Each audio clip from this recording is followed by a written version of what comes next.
Can storms decide the fate of empires? In 1588, King Philip II of Spain sent the mighty armada of over 130 ships to conquer Protestant England. But English fireships' nimble maneuvers and sudden storms scattered the fleet.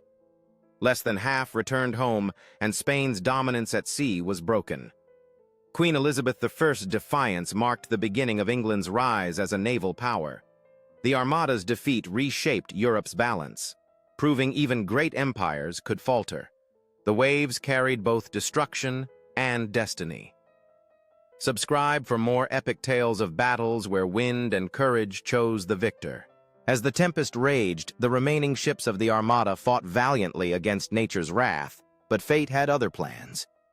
The relentless waves dismantled not only the fleet, but also Spain's dream of dominance over the seas. On the other side of the Channel, Queen Elizabeth I stood resolute, embodying the spirit of a nation rising from the ashes of adversity. This decisive moment in history reverberated through Europe, establishing England as a formidable naval power and forever altering the course of empires.